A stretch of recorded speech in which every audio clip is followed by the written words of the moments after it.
Energy not only powers us, but it's also going to give a charge to the presidential elections. It's a leading topic of discussion when it comes to our economy. Joining us now with more from the American Petroleum Institute is Executive Vice President Louis Finkel. How are you, Louis?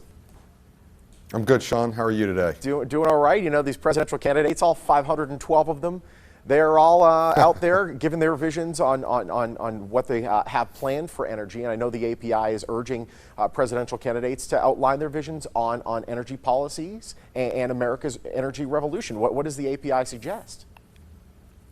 Well, Sean, I think the starting point is that American voters and American consumers need to make decisions, electoral decisions, about where the candidates stand and what they believe in. And so, from our standpoint, we want to make sure that the presidential candidates are sharing their vision for America's energy future with those voters. And from our standpoint, there's really two competing visions out there. One where we grow our economy, where we have a pro-growth energy agenda, which allows for the creation of another 2.3 million jobs and $443 billion in economic benefit to our country.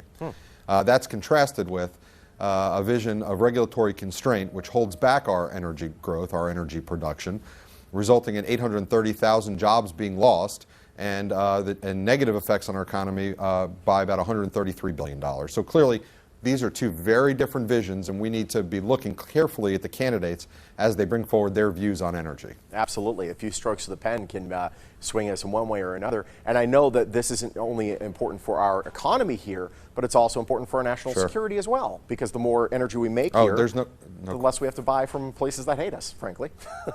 Oh, no question, Sean. And I'm sorry for jumping too quick. That's okay. It's just real exciting that when we talk about this energy revolution, we've moved over the last 10 years from importing more than 60% of our oil in our country to importing less than 30%. Wow. And now it's not even, and that less than 30% is really not even from the OPEC countries anymore. The majority of it is from our trading partners to the north and south, Canada and Mexico. Wow. So we have this opportunity, this unique American moment to kind of grab on and hold our energy revolution, which ultimately is going to create a greater degree of energy security here at home, but also is going to allow us to export our energy, our oil and natural gas, to our trading partners so they don't have to rely on countries like Iran and Russia to supply them their energy resources. Of course. Now, I mean, ultimately, for the average voter, what goes on in a pipe somewhere between Canada and the United States really means nothing if it doesn't affect our gas prices at home.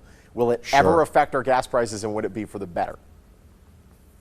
Well, it's already affecting gas prices, and I know gas prices are a little bit higher than the national average out in Las Vegas.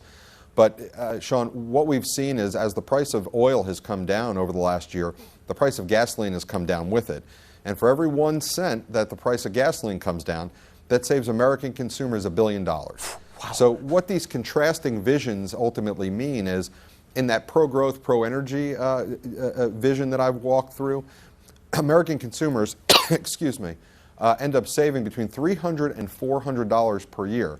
That's contrasted with this regulatory constraint agenda, which ends up costing American consumers another $200 to $300 a year in energy costs. My goodness. If we want to learn more about the API, how do we do so? Well, Sean, viewers can go to api.org or our voter education website, which is voteforenergy.org. Louis, before you go, I have a question. This has been pressing with me. I figure you're the best guy to ask. Why when I go to the gas pump is there 9/10 of a penny? Where did the 9/10 come from? Can you tell me?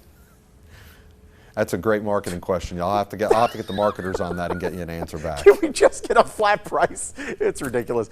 Louis, it's great having you. Thank you so much, my friend. Thanks, Sean. Have a good day. You as well. For more information on the results from a recent study regarding energy policies that affect our economy, you can just head to that website, AmericanPetroleumInstitute.com. Dow. Thank you, Sean. Our